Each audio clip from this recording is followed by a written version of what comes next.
يا إله المعبود ذي التفضل والجود جد لنا بالمقصود بالقرآن العظيم يا فتاح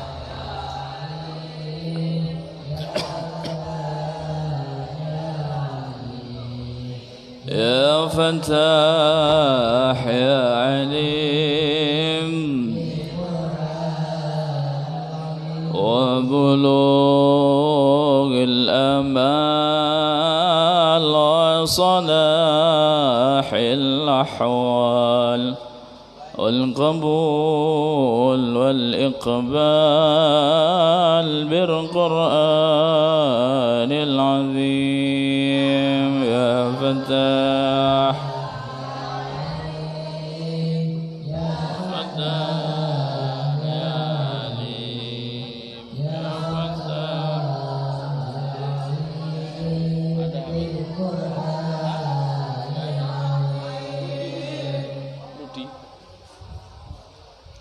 وصفاء الأسرار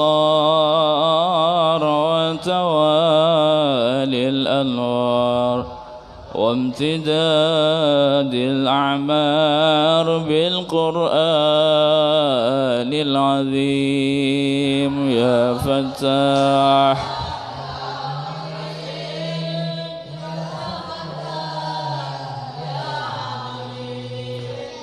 يا فتاح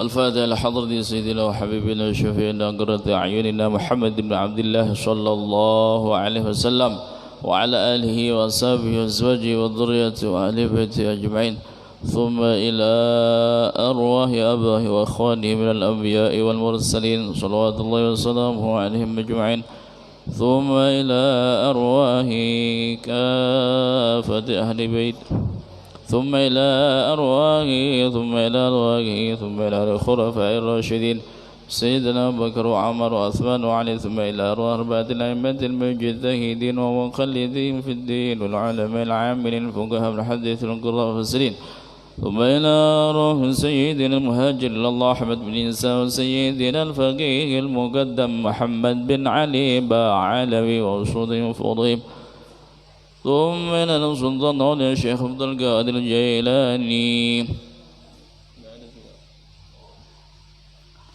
ثم إلى المقدم الثاني سن الشيخ عبد الرحمن السقاف بن محمد مولى دويل الشيخ أبو بكر السكران الشيخ عمر المختار الشيخ علي بكر السكران ثم إلى القطب المنازل الشيخ عبد الله بن بكر العيد الرسول بن الشيخ أبو بكر العدني ثم إلى روح فخر الوجود الشيخ أبو بكر مسالم وأخي الحباقي المسالم ابن مسلم الشيخ أبو بكر مسالم ثم إلى روح قطب الأنفاس الحبيب عمر بن عبد الرحمن العطاس والشيخ علي بن عبد البارس وصولهما فضوهم وذوي الحقوق عليهم أجمعين ثم إلى رنقض مريشاد قاتل العباد والبلاد الحبيب عبد الله بن علوي الحداد وأصوله وفروعه ثم إلى روح الحبيب علي بن حسن العطاس عمات المشهد السبعة ثم إلى روح الحبيب عبد الله بن حسين بن ظاهر والحبيب حسين بن ظاهر ثم إلى روح الحبيب حسن بن صالح البحر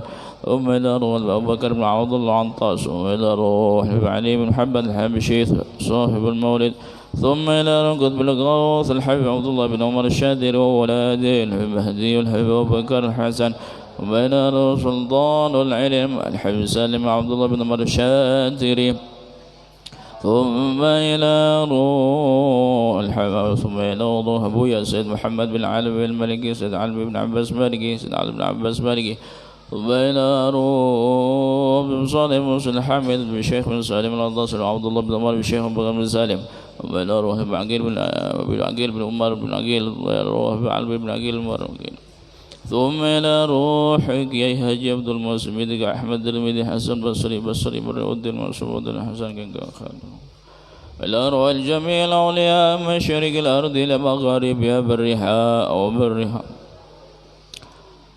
والدنا والدكم واتنا واتكم وات المسلمين والمسلمات المؤمنين والمؤمنات أن الله غشاكم بالرحمة والمغفرة يعيد علينا بركاته والصلاة والبر وعظم نفذ بالدين والدنيا والآخرة وبنية الفتوح والنور والرسوخ صالح الجسد والقلب والروح بالنية يا الله اقضي حاجات بحوائج الآخرة على هذه النية وعلى كل نية صالحة وإلى حضرة النبي المصطفى محمد صلى الله عليه وسلم. الفاتحة. أعوذ بالله من الشيطان الرجيم. بسم الله الرحمن الرحيم. الحمد لله رب العالمين الرحمن الرحيم مالك يوم الدين. إياك نعبد وإياك نستعين الصراط المستقيم صراط الذين أنعمت عليهم غير المغضوب عليهم ولا الضالين آمين. Ayo kita baca bareng-bareng mulai Alhaakumut Takatsur. أعوذ بالله من الشيطان الرجيم. بسم الله الرحمن الرحيم. ألهاكم التكاثر حتى زرتم المقابر كلا سوف تعلمون ثم كلا سوف تعلمون كلا لو تعلمون علم اليقين لترون الجحيم ثم لترونها عين اليقين ثم لتسألن يومئذ عن النعيم. الله أكبر.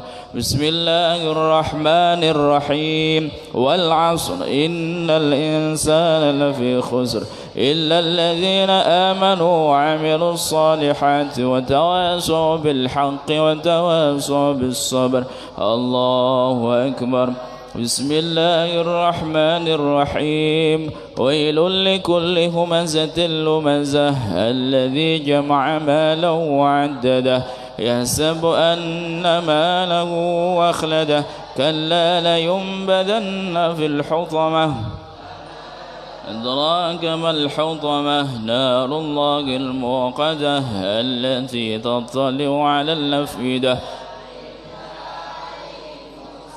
في عمد ممددة. الله أكبر. بسم الله الرحمن الرحيم. ألم تر كيف فعل ربك بأصحاب الفيل ألم يجعل كيدهم في تضليل وأرسل عليهم طيرا أبابيل ترميهم بحجارة من سجيل فجعلهم كعصف مأكول. الله أكبر. بسم الله الرحمن الرحيم. لإيلاف قريش إيلافهم رحلة الشتاء والصيف وليعبدوا رب هذا البيت الذي أطعمهم من جوع وآمنهم من خوف. الله أكبر. بسم الله الرحمن الرحيم. أرأيت الذي يكذب بالدين فذلك الذي يدع اليتيم ولا يحض. فويل للمصلين الذين هم عن صلاتهم ساهون الذين هم يراءون ويمنعون الماعون. الله أكبر. بسم الله الرحمن الرحيم. إنا أعطيناك الكوثر فصل لربك وانحر إن شانئك هو الأبتر. الله أكبر. بسم الله الرحمن الرحيم. قل يا أيها الكافرون لا أعبد ما تعبدون ولا أنتم عابدون ما أعبد ولا أنا عابد ما عبدتم ولا أنتم عابدون ما أعبد لكم دينكم ولي دين. الله أكبر. بسم الله الرحمن الرحيم. إذا جاء نصر الله والفتح ورأيت الناس يدخلون في دين الله أفواجا فسبح بحمد ربك واستغفر إنه كان توابا. الله أكبر.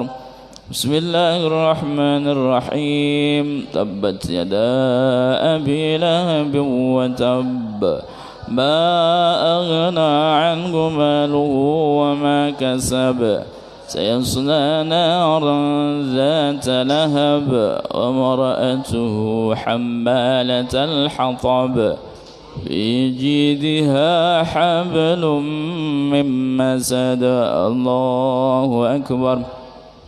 بسم الله الرحمن الرحيم قل هو الله أحد الله الصمد لم يلد ولم يولد ولم يكن له كفوا أحد. بسم الله الرحمن الرحيم قل هو الله أحد الله الصمد لم يلد ولم يولد ولم يكن له كفوا أحد. الله. بسم الله الرحمن الرحيم قل هو الله أحد الله الصمد لم يلد ولم يولد ولم يكن له كفوا أحد. بسم الله الرحمن الرحيم قل هو الله أحد الله الصمد لم يلد ولم يولد ولم يكن له كفوا أحد. الله أكبر. لا إله إلا الله والله أكبر. بسم الله الرحمن الرحيم قل أعوذ برب الفلق من شر ما خلق ومن شر غاسق إذا وقب ومن شر النفاثات في العقد ومن شر حاسد إذا حسد. الله أكبر. لا إله إلا الله والله أكبر. بسم الله الرحمن الرحيم قل أعوذ برب الناس ملك الناس إله الناس من شر الوسواس الخناس الذي يوسوس في صدور الناس من الجنة والناس. الله أكبر. لا إله إلا الله. بسم الله الرحمن الرحيم الحمد لله رب العالمين الرحمن الرحيم مالك يوم الدين إياك نعبد وإياك نستعين اهدنا الصراط المستقيم صراط الذين أنعمت عليهم غير المغضوب عليهم ولا الضالين.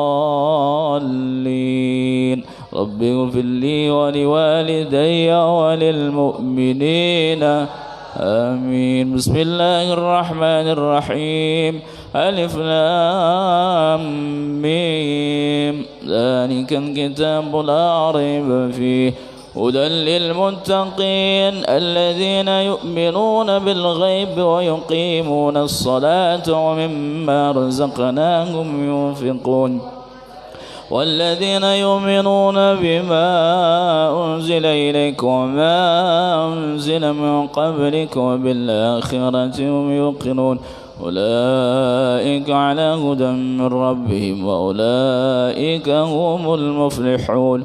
وإلهكم إله واحد لا إله إلا هو الرحمن الرحيم الله لا إله إلا هو الحي القيوم لا تأخذه سنة ولا نوم له ما في السماوات وما في الأرض من ذا الذي يشفع عنده إلا بإذنه يعلم ما بين أيديهم وما خلفهم ولا يحيطون بشيء من علمه إلا بما شاء وسع كرسيه السماوات والأرض ولا يؤوده حفظهما عظيم. لله ما في السماوات وما في الأرض وإن تبدوا ما في أنفسكم أو تخفوه يحاسبكم بالله ويعذب من يشاء والله على كل شيء قدير. آمن الرسول بما أنزل إليه من ربه والمؤمنون كل آمن بالله وملائكته وكتبه ورسله لا نفرق بين أحد من رسله وقالوا سمعنا وأطعنا غفرانك ربنا وإليك المصير. لا يكلف الله نفسا إلا وسعها لها ما كسبت وعليها ما اكتسبت ربنا لا تؤاخذنا إن نسينا وأخطأنا ربنا ولا تحمل علينا إصرا كما حملته على الذين من قبلنا ربنا ولا تحملنا ما لا طاقة لنا به واعف عنا واغفر لنا وارحمنا أنت مولانا فانصرنا على القوم الكافرين برحمتك يا أرحم الراحمين. الفاتحة. أعوذ بالله من الشيطان الرجيم. بسم الله الرحمن الرحيم. الحمد لله رب العالمين الرحمن الرحيم مالك يوم الدين إياك نعبد وإياك نستعين صراط المستقيم صراط الذين أنعمت عليهم غير المغضوب عليهم ولا الضالين آمين.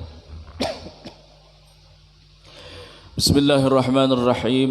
الحمد لله رب العالمين وبه نستعين على أمور الدنيا والدين والصلاة والسلام على أشرف الأنبياء والمرسلين سيدنا ومولانا محمد وعلى آله وصحبه أجمعين. أما بعد سبحانك لا علم لنا إلا ما علمتنا إنك أنت العليم الحكيم.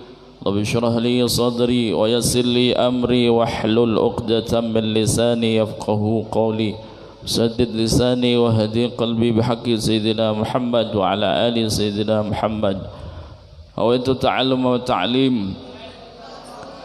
تذكر وتذكير والنفع والانتفاع والإفادة والاستفادة والحث على التمسك بكتاب الله سنة رسول الله الدعاء إلى الهدى الدلالة على الخير ابتغاء وجه الله ومرضاته وثوابه وقربه نوينا على ما نوى salafus saleh.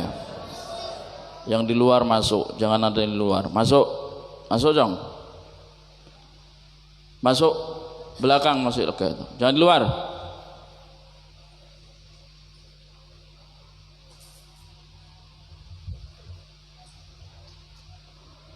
Bismillahirrahmanirrahim. Qala al-muallifu al-syekh al-imam allamah mujtahid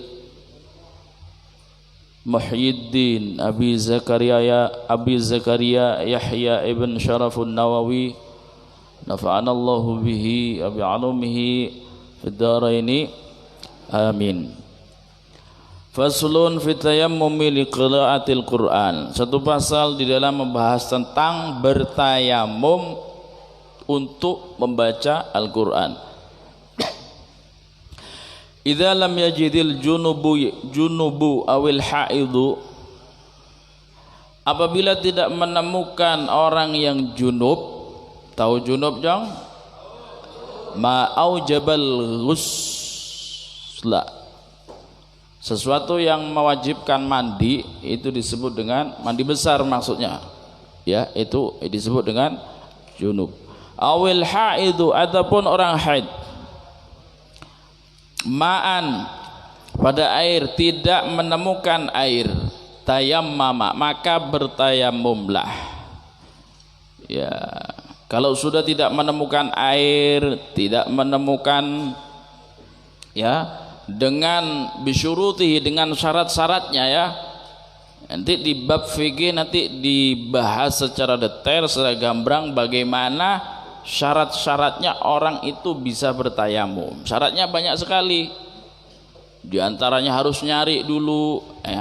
Nanti tidak adanya air ini ada kalanya tidak ada secara hisan atau maknawiyan. Apa secara hisan? Secara kasat mata zahirnya memang tidak ada air di situ. Dicari kemana-mana tidak nemu. Ini secara zahir.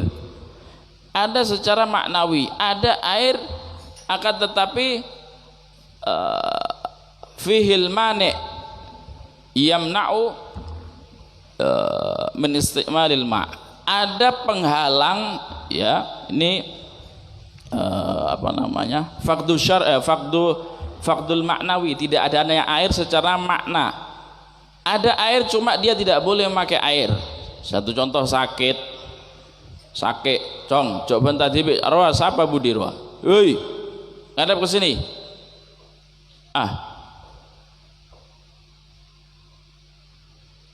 jadi ada air tapi dia ada penghalang, entah itu sakit ya, yang kata dokter tidak boleh ini kena air, kalau kena air tambah parah penyakitnya. Nah termasuk boleh dia pakai debu bertayamum. Nanti dibahas secara detail di bab fikih. Di sini saya terangkan secara global saja. Jadi idza lam yajidil junubu awil haidu ma'an, apabila tidak menemukan orang yang junub atau orang yang haid, ada orang bini, orang haid, orang bini, orang laki tak ada jong, beda orang laki haid tak ada, sebeda orang bini. Jadi kalau orang perempuan pasti haid. Mun beda orang laki haid, berarti orang laki ini apa tetian, bukan orang laki sungguhan. Jadi tayammum, maka bertayamumlah.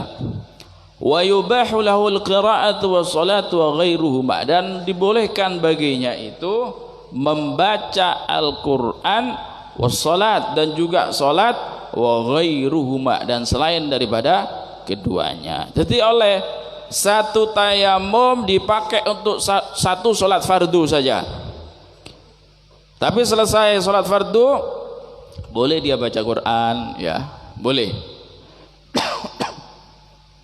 Fa in ahdatsa, maka jika dia berhadas, ya hadas kecil, harumat alaihi sholatu, maka haram atasnya itu untuk sholat. Jadi tayamum satu kali dipakai untuk sholat fardu satu kali. Kalau sholat sunnah beberapa kali tidak apa-apa. Itu kaidahnya. Satu tayamum dipakai untuk satu sholat fardu. Walam tahrum fa in ahdatsa harumat alaihi shalah, maka jika dia berhadas haram atasnya itu untuk salat lagi. Walam tahrum alaihi alqiraatu, tidak haram baginya atasnya itu membaca Al-Qur'an. Wal julusu fil masjidi, dan duduk-duduk di dalam masjid. Wa ghairuhuma, dan selain daripada keduanya, mimma la yahrumu 'alal muhditsi, dari sesuatu yang tidak diharamkan bagi orang yang berhadas. Tuh, sholat tidak boleh ya, ini orang junub ya, ingat orang junub sama haid, dia sudah wudhu tayamum satu kali, kemudian habis itu sholat fardu satu kali, berarti tidak boleh sholat lagi dia. Tapi kalau duduk-duduk di masjid itu boleh ya, boleh hukumnya. Orang junub haid ya, habis dia tayamum kan tidak boleh, tidak bisa pakai air, dia tayamum. Seharusnya ya, normalnya ya, biasanya itu orang haid, orang junub ya, kalau walaupun dia punya wudhu itu tidak boleh duduk-duduk di masjid. Benar nggak? Junub haid kan tidak boleh.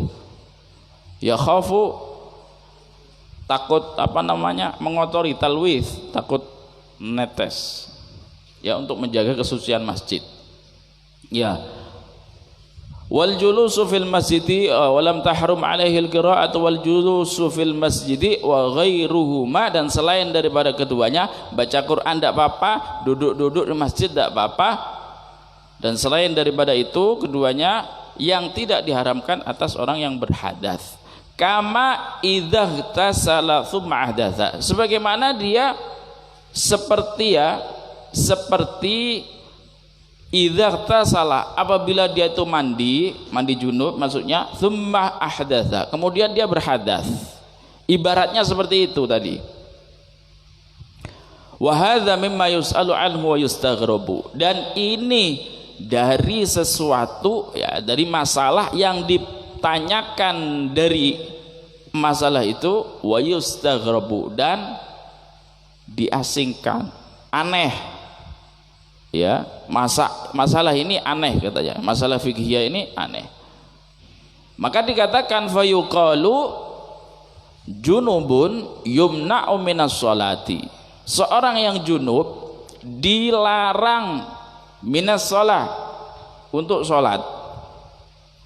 Wala yumna'u min qiraatil Qur'an wal julusi fil masjidi min ghairi daruratin. Dan tidak dilarang, ya, dilarang sholat, tetapi tidak dilarang untuk membaca Al-Quran dan duduk-duduk di masjid dengan tanpa ada darurat.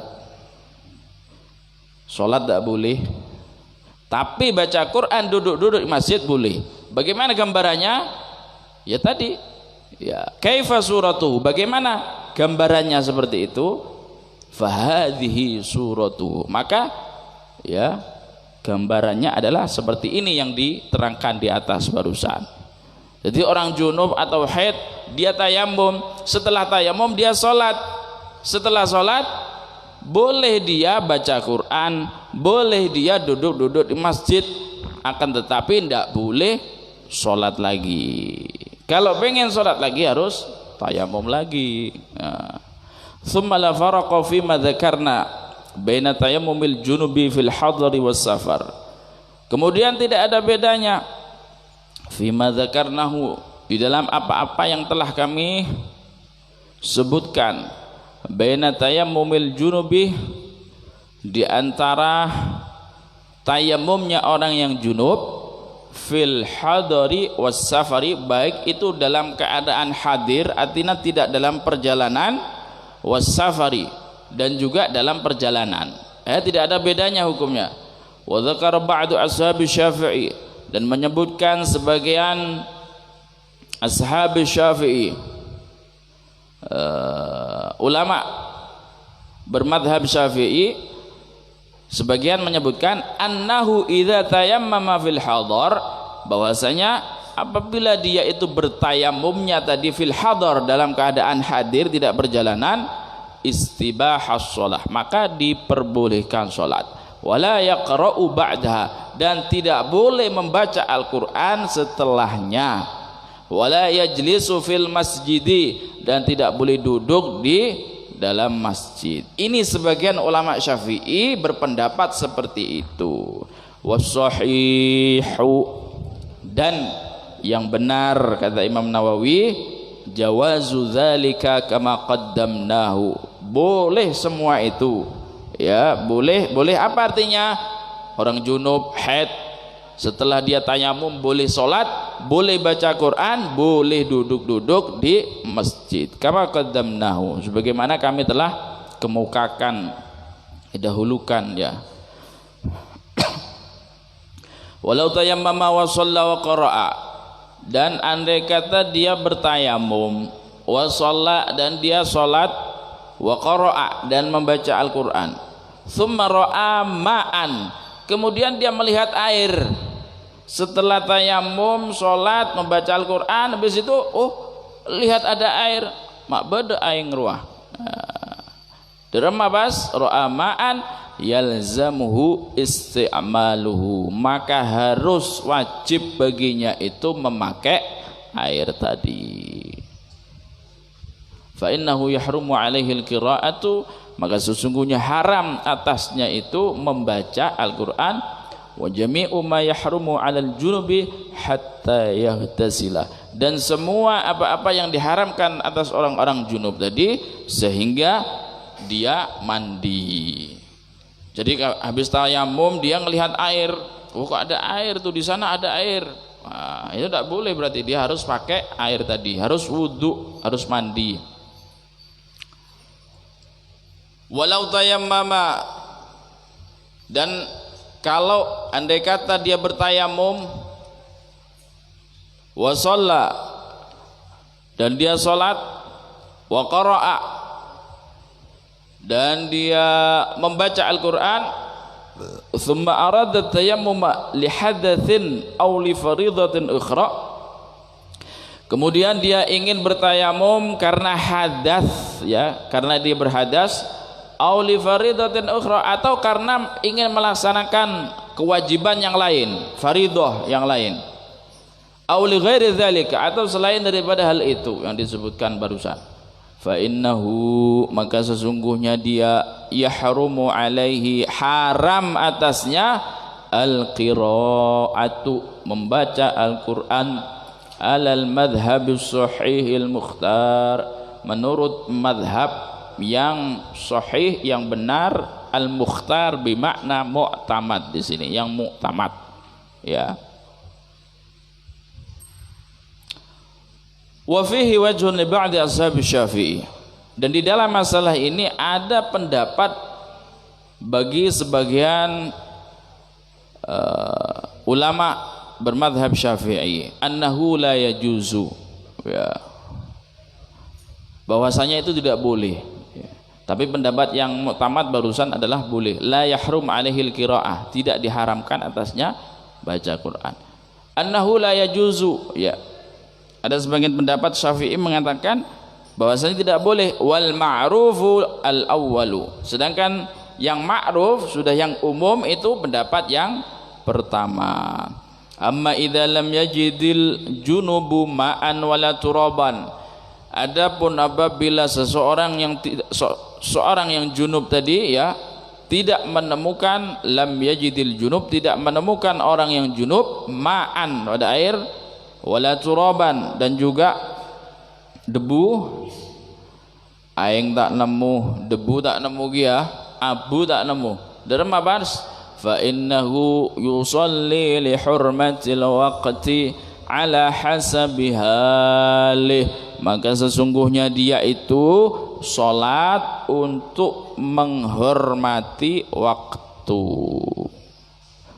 Artinya salatnya tanpa wudu, tanpa tayamum, hanya sebatas menghormati waktu, ala hasabi halihi, atas atau menurut kemampuan dia, ya, menurut kemampuan dia. Pas remah, contohnya seperti apa gampangnya? Dia apa ya? Contohnya, ya, tidak ada air, tidak ada debu, ini majong. Kira-kira beda odi, tak ada aing, tak ada debu. Di pesawat sekarang sudah banyak air, gampang.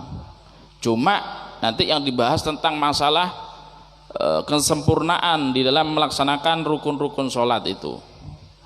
Utawa sepur, ya, apa namanya, kereta api, di situ juga banyak air, gampang wudu. Cuma nanti yang dibahas bukan masalah itunya, masalah dia itmamun ruku, menyempurnakan ruku di dalam sholat fardu itu. Ingat di pesawat, ya, kan seharusnya kalau sholat fardu, kalau dia qadir, mampu untuk berdiri, harus disempurnakan rukun-rukunnya, berdiri, ruku, sujud. Kira-kira menaik pesawat bisa? Tak bisa. Oleh karena itu, dalam apa sholat aja, sholat ala hasabi halih, sholat menurut kemampuan dia. Bisa berdiri, ya apa, berdiri. Mau tak bisa tojuk, ya, tojuk. Terus bagaimana? Ya tetap saja pendapat yang mu'tamad harus mengkodok sholatnya. Mula depak ke bungkona, boleh, ya, turun dari pesawat, dikodok sholatnya. Kenapa? Karena dia melaksanakan sholat rukunnya yang tidak sempurna, ya. Pendapat yang mu'tamad itu harus mengkodok, bukan masalah tidak ada turab, tidak ada air. Amma idza lam yajil jubu, mana tadi dah, wa yahrumu alaihi alqira'atu kharij as-salat, ya. Seseorang junub yang tidak menemukan air, tidak menemukan debu, maka dia salat di hurmatil waqt, menurut kemampuan dia. Wa yahrumu alaihi alqira'atu kharij as-salat, haram atasnya itu membaca Al-Qur'an di luar salat, tak boleh, ya, tidak boleh. Wa yahrumu alaihi ay yaqra'a fi sholati ma zada 'ala al-Fatihati, haram atasnya itu dia membaca fi sholati, di dalam salat, mazada 'alal fatihati, yaitu yang lebih atas huruf Fatihah, hanya sebatas Fatihah salah suratnya, tidak boleh lebih, tidak boleh baca surat. Wa hal yahrumu alaihi qiraatul Fatihah, dan apakah haram atasnya itu membaca surat Fatihah di dalam salat? Fihi wajhani, di dalamnya itu ada dua pendapat, kata Imam Nawawi.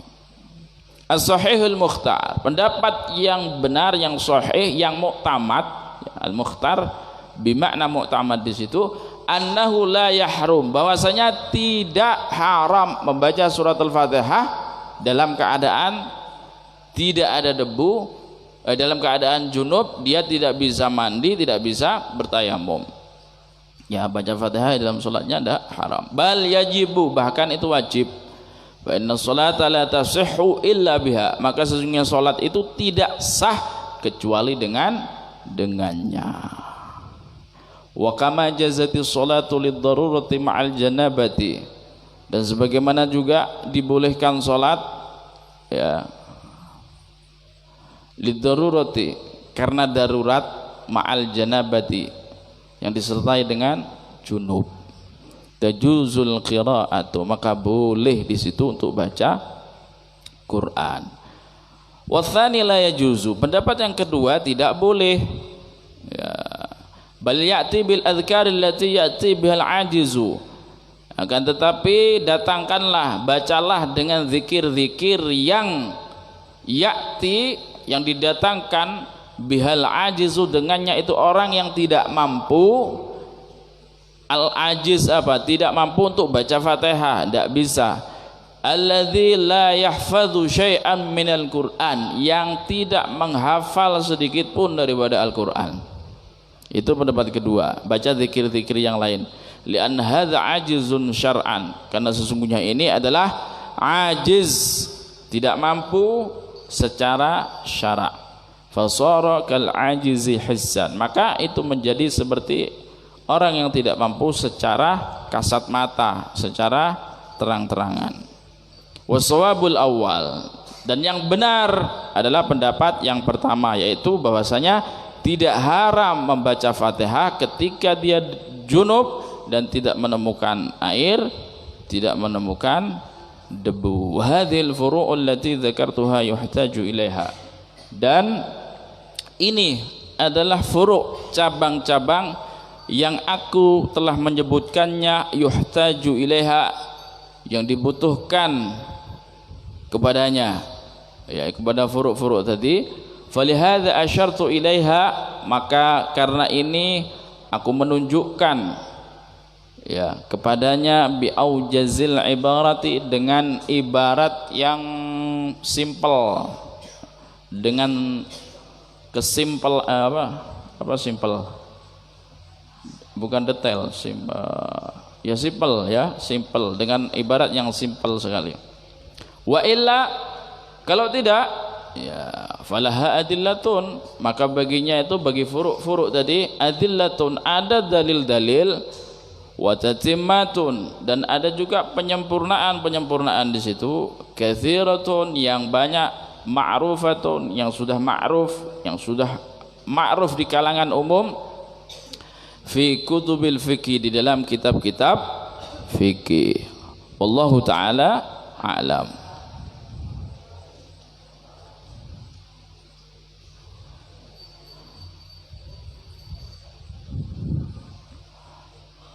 Tayyib, cukup ya, jangan banyak-banyak.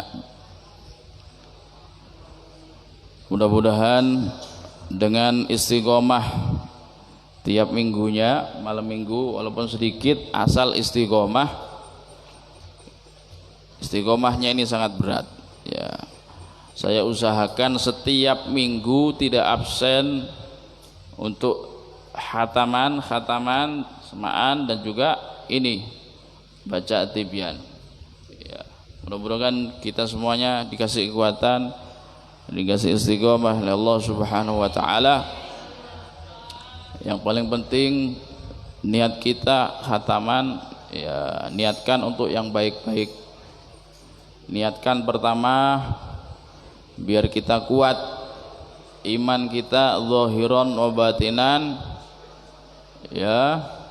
Niatkan untuk liridhaillahi ta'ala, niatkan untuk mudah-mudahan kita diberi kekuatan oleh Allah Subhanahu wa taala, diberi istiqamah sampai akhir hayat kita, dan juga kita niat mudah-mudahan secepatnya ya kita akan mendapatkan tempat, insyaallah secepatnya terwujud, mudah-mudahan digampangkan oleh Allah Subhanahu wa taala. Ya Fattah ya Alim, ya Fattah ya Alim, ya Fattah ya Alim bil Qur'anil azim, ya Fattah ya Alim, ya Fattah ya Alim, ya Fattah بالقرآن العظيم، يا فتاح يا عليم، يا فتاح يا عليم، يا فتاح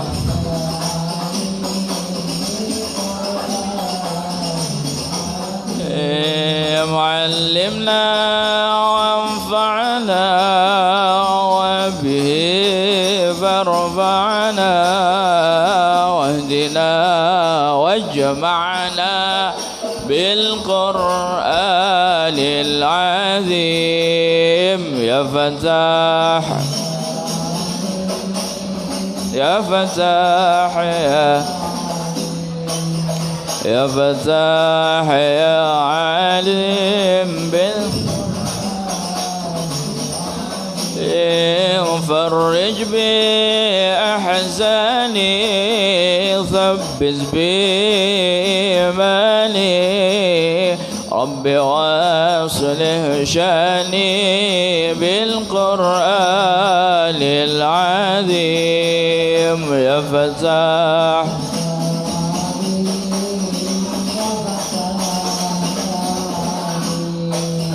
يا فتاح يا عليم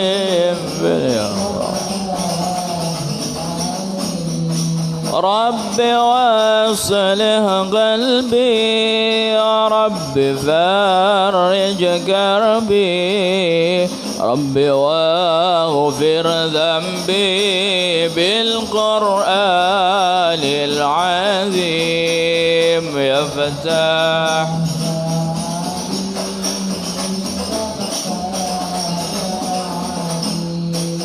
يا فتاح يا عالم، يا رب واصلح أمة واجعل عنا النقمة وأزيل للظلمة بالقرآن العظيم، يا فتاح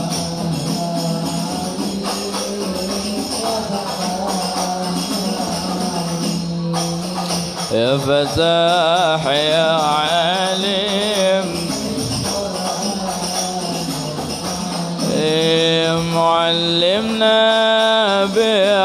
بأعلام وضحات الأحكام وشرائع الإسلام بالقرآن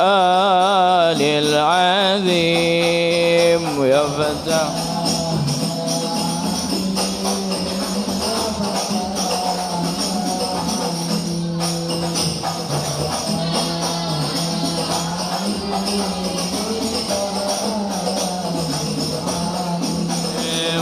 واصلحهم واهدهم رب بارك فيهم، ربنا يهديهم بالقرآن العظيم، يا فتاح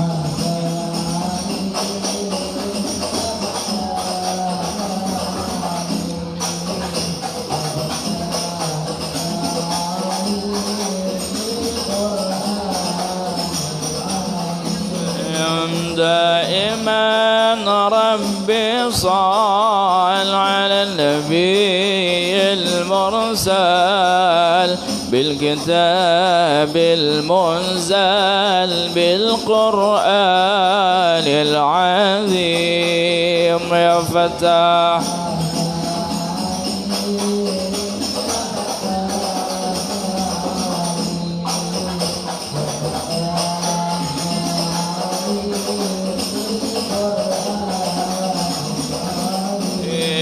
وعلى كل آل وصحابة أبطال ودعاة الجهال بالقرآن العظيم يا فتاح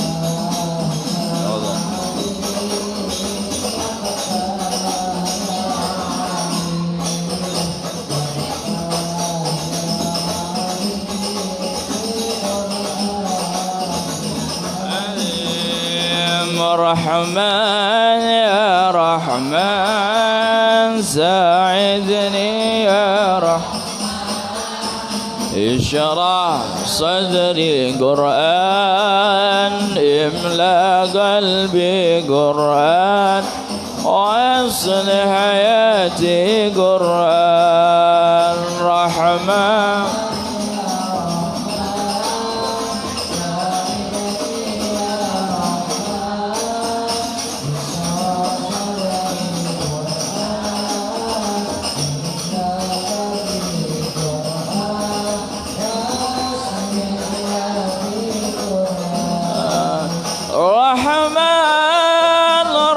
رحمن ساعدني يا رحمن اشرح املأ قلبي قرآن واصلح حياتي قرآن لله لله يا فواملي لله ولحفظ كتاب الله من أول بسم الله للختم وللرضوان رحمن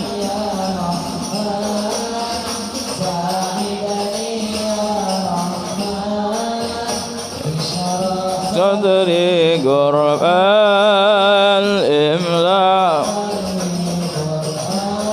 واصلح حياتي قرآن يا نور يا نور يا محكم يا تنزيل لمحمد عن جبريل من رب العرش دليل للعالم والإنسان تكبير تكبير للحافظ وهو صغير والضوء العين قرير يحمل فجرا لينير بتلاوة الأكوان رحمن رحمن ساعدني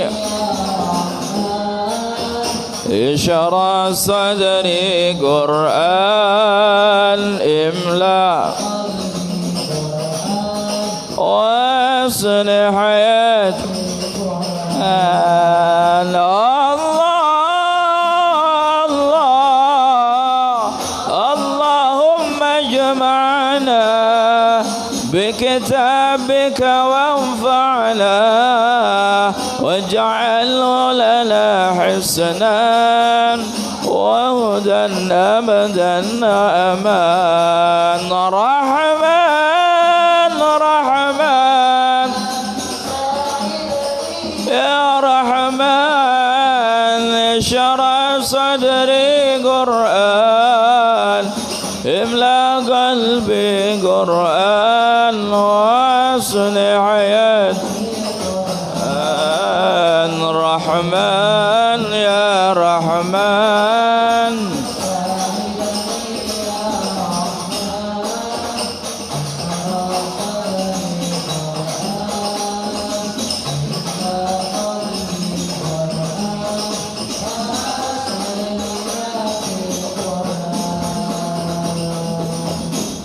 بسم الله الرحمن الرحيم الحمد لله رب العالمين وصلي وسلم على سيدنا محمد وعلى آله وصحبه أجمعين اللهم صل على سيدنا محمد صلاة تغفر بها الذنوب وتصلح بها القلوب وتنطلق بها العصوب وتدين بها الصوب وعلى آله وصحبه من إليه منصوب اللهم نور قلوبنا بتلاوة القرآن وزين أخلاقنا بجاه القرآن وحسن أعمالنا بذكر القرآن وبيض وجوهنا ببركة القرآن ونور أبداننا بنور القرآن ونجنا من النار بكرامة القرآن وأدخل الجنة بشفاعة القرآن اللهم اجعل القرآن لنا في الدنيا قرينا وفي القبر مونسا في القيامة شافعا على الصراط نورا وفي الجنة رفيقا ومن النار سترا وحجابا اللهم ارحمنا بالقرآن واجعله لنا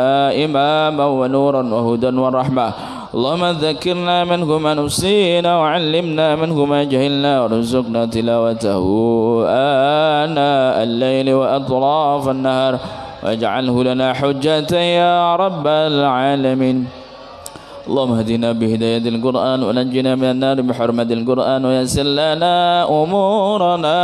أمور الدنيا والآخرة بالقرآن الكريم وحسن مقاصدنا واقض جميع حاجاتنا بالقرآن العظيم واشف جميع أسقامنا بحرمة القرآن الكريم وتمم آمالنا ببركة كلامك القديم وهون علينا سكرات الموت بجاه القرآن الكريم يا رحمن يا رحيم اللهم إنا عبيدك بنو عبيدك بنو عمائك نواصينا بيدك ماد فينا حكم عدل فينا قضاء نسألك بكل اسم ولك سميت به نفسك أو أنزلته في كتابك أو علمته أحدا من خلقك أو استأثرت به في علم الغيب عندك أن تجعل القرآن العظيم ربيع قلوبنا ونور صدورنا وجلاء أحزاننا وذهاب همومنا وغمومنا ربنا هب لنا من أزواجنا وذرياتنا قرة أعين واجعلنا للمتقين إماما اللهم ارزقنا ذرية طيبة صالحة من أهل القرآن من أهل العلم ظاهرا وباطنا اللهم اجعل طلابنا طالباتنا مع أهل القرآن من أهل العلم ظاهرا وباطنا اللهم لا سهل إلا ما جعلته سهلا وأنت تجعل الحزن إذا شئت سهلا ربنا تقبل منا إنك أنت السميع العليم وتب علينا إنك أنت التواب الرحيم ربنا آتنا في الدنيا حسنة وفي الآخرة حسنة وقنا عذاب النار وأدخلنا الجنة مع الأبرار يا عزيز يا غفار يا رب العالمين صلى الله على سيدنا محمد وعلى آله وصحبه وسلم والحمد لله رب العالمين سبحانك اللهم وبحمدك أشهد أن لا إله إلا أنت أستغفرك وأتوب إليك سبحان ربك رب العزة عما يصفون وسلام على المرسلين والحمد لله رب العالمين بأسرار الفاتحة. بسم الله الرحمن الرحيم. Gumu ya Olan, gumu.